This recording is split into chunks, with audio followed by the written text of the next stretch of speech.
안녕하십니까. 월간조선 권세진 기자입니다. 네, 정혜연입니다. 예, 저희가 어제에 이어서 계속 2022년 이제 어떤 일들이 일어났는지 정치, 경제, 사회 분야 여러 분야에 걸쳐서 좀 이야기를 나눠보고 있는데요. 오늘은 이제 월간조선의 경제통 정혜연 기자 모시고 2022년 경제계에 어떤 일이 있었나 한번 좀 얘기를 나눠보도록 하겠습니다. 아무래도 가장 심각한 거는 뭐 삼고 물가, 금리, 환율 다 뭐 요즘 죽겠다 하니까 그렇죠. 뭐 이거겠죠. 예. 네, 먹고 살기 힘든 거 이게 제일 문제인데 네. 지금 권 팀장 말씀하신 대로 고물가, 네. 고금리, 고환율에 지금 삼고 시대를 살고 있습니다. 네. 지금 한국 중앙은행 기준금리 2022년 1월 그러니까 올 초죠. 네. 이제 기준금리가 1.25% 정도였는데 네. 지금 현재는 3.25%. 엄청나게 뛴 거죠, 엄청 사실. 오른 겁니다. 예. 특히 이제 2018년 이후에 네. 최고 금리가 1.75%였고 아, 9%대. 네, 그리고 특히 이제 코로나가 시작된 예. 2020년에는 0.5%대였거든요. 그 지금 우리 코로나 시대를 겪어온 사람들 입장으로서는 정말 0.5%였던 사실상 제로 금리였는데 네. 3.25%가 되니까 네. 정말 심각하게 느낄 수밖에 없죠. 네, 그러니까 금리는 이제 나중에도 계속 얘기가 나오겠지만 금리 때문에 지금 뭐 벌어지는 일들도 많고 그러다 보니까 물가도 지금 뭐 전 세계적으로 너무 그렇죠. 높은 너무 그래서 높죠. 그 우선 시중에 코로나 이후에 시중에 돈이 너무 많이 풀렸고요. 아, 돈이 그래서? 너무 많이 풀리다 보니까 예. 돈의 가치가 당연히 화폐 가치가 떨어지면서 인플레이션이 생겼습니다. 네. 그래서 국내 소비자 물가 이제 구입하는 상품과 서비스의 가격 변동을 체크하는 건데 소비자 물가가 이제 지난 7월에 23년 만에 최고치를 올랐는데요. 네. 어느 정도 또 코로나가 회복되고 시중에 너무 물가가 돈이 많이 풀리고 네. 물가가 오르니까 좀 걷어들여야겠다. 아. 그래서 미국을 비롯해서 이제 네. 세계 각국이 금리를 인상시켰죠. 아. 그래서 이제 금리가 올라갔는데 네. 아. 금리가 올라가면은 또 나쁜 거는 좀 네. 일단 물가는 조금 잡혔어요. 아. 지금 약간 잡힌 상태인데 금리가 올라가면 또 예. 대출을 받은 아, 분들 그쵸. 뭐 집값도. 이자 비용이 상당히 뭐 하다못해 직장인들 음. 마이너스 통장 쓰시는 분들 그쵸. 뭐 당장 이자를 더 내야 되니까 지금 소비자들 입장에서는 음. 인플레가 조금 잡힌 게 나은 것인지 아. 아니면은 금리가 올라서 예. 내가 이자 더 내는 게 문제인지. 뭐 다 어렵네요, 다. 네. 이렇게 뭐 국제적으로는 어려운 가운데 우리나라에서는 좀 그래도 좀 기념이라기보다 좀 눈에 띄는 일이 있었습니다. 이재용 드디어 삼성전자 회장이 됐네요. 네, 이제. 그렇습니다. 예. 자, 이재용 회장 이제 8.15 광복절로 사면이 됐죠. 예. 사면되고 복권이 됐는데 이재용 회장 같은 경우 1968년생입니다. 정확히 그룹 경영에 뛰어든 것은 2001년 삼성전자 상무 보로 시작을 했는데 올해 2022년이니까 네. 딱 한 21년 만에 예. 그룹 회장에 등극을 한 거죠. 이제는 뭘 할까요, 이제 이분은? 자, 제가 지금 보니까 이제 이재용 회장 같은 경우는 취임 일성으로 밝힌 게 예. 함께 성장 사회와의 음. 동행 같은 걸 얘기했어요. 좋은 얘기네요. 예, 다 같이 성장하자 예. 이런데 이게 사실 이건희 회장 같은 경우는 이건희 회장이라고 하면 좀 대비되는 게 초인류죠. 아, 그 무조건 네, 1등 해야 수요. 되고 1등 중에서도 예. 초인류가 아. 되어야 한다. 근데 예. 거기는 사실은 뭐 함께 뭐 우리와 함께 1등이 돼요. 아. 이거는 사실 그럴 때도 아니었고 네, 일단 성장. 삼성부터 잘해서 우리가 일단 글로벌 탑 정말 최고 기업 예. 또 정말 초인류 그룹이 되겠습니다라는 게 있었는데 이재용 회장 같은 경우는 이제 함께 성장 사회를 지켜보겠다 뭐 이런 아. 식으로 좀 더 뭐랄까 이제 요즘 이제 흔히 얘기하는 예. 뭐 사회적 기업으로서의 좀 아. 책임 좀 그런 쪽에 좀 더 방점을 찍은 것으로 보입니다. 좀 이건희 회장하고는 다른 리더십을 네, 보여주겠네요. 그렇죠. 예, 이분뿐만 아니라 이제 재계의 재벌 그룹들이 오너 3사 그러니까 네. 3세, 4세 뭐 이제 네. 새로운 지금 얼굴들이 계속 나타나고 있잖아요. 그렇죠. 대표적인 기업들 뭐 어디 있습니까? 자, 네. 거의 뭐 여러분들이 아시는 그룹, 특히 흔히 4대 그룹이라고 하는 삼성, 현대자동차, 네. SK, LG 뭐 전부 다인데요. 사실은 이제 권 팀장도 네. 그러시지만 이제 기자 생활을 처음 시작했을 때 다르죠. 4대 그룹 회장은 이건희 회장, 정몽구 회장, 아, 그리고- 구본무 회장, 예, 뭐 LG. 최태원 회장 정도였잖아요. 네. 이제 그 시절은 없습니다. 아, 그런가요? 네. 옛날 대우 뭐 이런 시절 아니군요, 지금은. 없습니다. 예. 예. 자, 이제 전부 다 이제 이제 최태원 회장을 예. 제외하고는 1970년대에 가까운 뭐 68년에서 아. 70년에 예. 태어난 분들이 예. 이제 그룹의 회장이 됐습니다. 그러면 이제 그 오너에서는 이제 3세, 4세까지 가는 그렇죠. 이제 상황이 된 거네요. 네, 그렇습니다. 그리고 지금 뭐 산업계 얘기는 요 정도인데 그 사실 작년에 저희가 경제적으로 가장 어려웠던 게 집값이 너무 올라서 그렇죠. 서울이나 뭐 경기는 집을 살 수가 없는 네. 이런 상황이었는데 2022년은 좀 하락세를 보였잖아요. 그렇죠. 뭐 금리 때문도 있지만 뭐 이유가 있겠죠. 일단 적정한 집값이 얼마냐에 아, 그렇죠. 대해서는 참 답이 없습니다.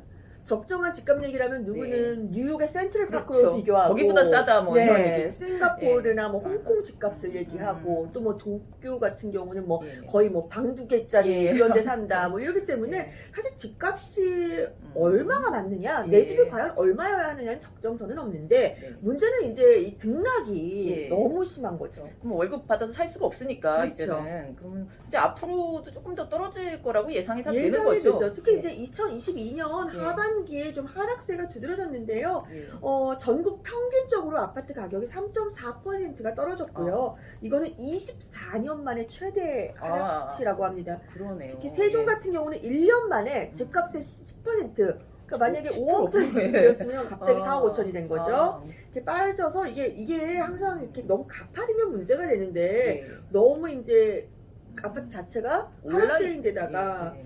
또 이제 부동산 뭐 중국세나 뭐 여러 가지 이유가 뭐 이제 다 있고 예, 바뀌겠죠. 다주택자들이 좀 던진 것도 예. 있고 또 이제 입주 물량이 사실 예. 계속 짓겠다고 하고 지고 네. 있잖아요. 예. 그렇기 때문에 그런데 또 이제 문제는 너무 부동산이 떨어지다 보니까 예. 이 윤석열 정부에서 조금 이제 완충이 좀 필요하지 예. 않냐라고 해서 지금 추경호 부총리가 네. 지금 얘기를 던져놓은 상태입니다.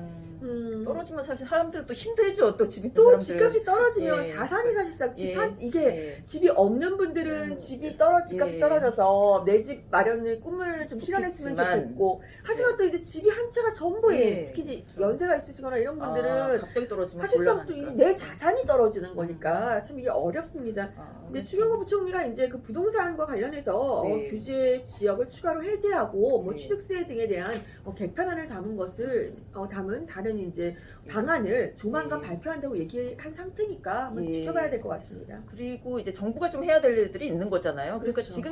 지금 시점에서 제일 많이 나선 게 이제 노동개혁인 것 같은데 네. 윤석열 정부가 네. 예, 어떻게 지금 좀 진행? 사실은 올해까지는 노동개혁이 정확히 가시적으로 드러난 것은 없습니다. 하지만 2023년 내년에 가장 핫 이슈가 될 것은 분명해 보입니다. 지금 이제 뭐 화물연대 파업도 있고 하니까 네. 좀 얘기가 자꾸 되고 네. 이제 시작이 된 거죠. 일단 윤석열 정부 같은 경우는 노동, 교육, 연금에 대해서는 네. 무조건 개혁을 한다라고 예. 표현을 했고 이제 정말 천명을 예. 했고 또 예. 내년은 이제 노동 개혁의 첫 해. 그래서 지금 노동 같은 경우는 지금 근로기준법이 1953년에 생겼기 때문에 예. 사실상 이 틀에서 벗어나지 못했으니까 엄청 오래된 법이 70년 동안 법이 이어져 왔는데 이 법에 대해서 네. 윤석열 정부가 손을 대겠다고 지금 예. 얘기를 한 상태이기 때문에 아. 내년에는 또 이제 손 댄다 그러면 노동계의 네. 극렬한 반대도 있을 것이고 뭐 네. 찬성도 있을 것이고 예. 아마 노동 쪽에서는 굉장히 많은 일이 벌어질 것 같습니다. 또 힘들지만 돈을 더 많이 벌 수도 있는 거니까 또 그렇죠. 찬성을 하는 쪽도 있을 거 아니에요. 그렇죠. 그래서 여태까지 조금 진지한 얘기들이었는데 마지막으로 좀 이렇게 좀 흥미로운 얘기를 해보자면 올해 좀 재밌는 일이 있었죠. 빈살만이라는 분이 방한을 하면서 완전 난리가 났었습니다. 이거 네옴시티가 도대체 어떤 건지 뭐 다시 이제 제2의 중동 붐이 돌아오는 거냐 뭐 이런 얘기가 있었는데 이거 뭐 간단히 좀 그래도 네. 희망적인 얘기인 거죠. 이거는. 네, 이걸 네. 제가 지금 보니까 네. 우리가 이제 빈살만 그때는 네. 되게 초점이 네. 고진현 말씀대로 뭐 뭐, 하루에 얼마짜리 방에서 잤네, 뭐 그쵸. 부인이 예. 몇 명이네 이런 약간 가십성의 네. 얘기들을 좀 한 것이 사실인데 네. 참 이분이 어마어마한 사람이더라고요. 네. 이 양반이 1985년생입니다. 정말. 자, 그런데 이제 사우디의 이제 왕세자이자 예. 국무총리이고요. 네. 국방부 장관을 역임했습니다. 원래 이제 사우디가 워낙 네. 굉장히 많잖아요. 일단 예, 왕자들이. 뭐, 왕자들이 그 많은 왕자들 속에서도 최고의 네, 차츰 이 양반 장남도 아니었어요. 아. 그런데 차츰 물론 운도 따랐지만 네. 자기의 정적들을 숙청하고 때로는 피해 숙청 또는 이렇게 하면서 이 자리까지 오른 완전 실세. 네, 그런 완전 거죠. 실세입니다. 네. 더더군다나 네. 마지막에 오른 다음에는 반대파를 거의 무자비하게 처형한 대단한 분이네요. 그러니까 이 양반이 생긴 네. 거는 조금 약간 네. 항상 웃음 표시 근데 아. 굉장히 무서운 분이에요. 그러면 이분은 이제 돈을 한번 쓰면 굉장히 이제 어마어마하게 그렇죠. 뭐 네옴시티. 자, 이분이 네옴시티라는 게 뭐 대한민국 조라고 한 게 아니고요. 네, 네. 이 양반이 원래 제일 인기를 끈 게 부정부패 척결 오. 이거를 가지고 예. 이제 내세워서 예. 캐치플레이즈를 내세워서 젊은 층이 굉장히 폭발적인 아. 지지를 얻었고 예. 그 다음에 내놓은 것이 석유 의존적인 사우디 경제를 첨단 기술과 민간 투자로 바꾸겠다. 아, 이거를 내세웠어요. 완전 미래지향적이네요. 예. 이름이 국가개발 비전 2030. 오.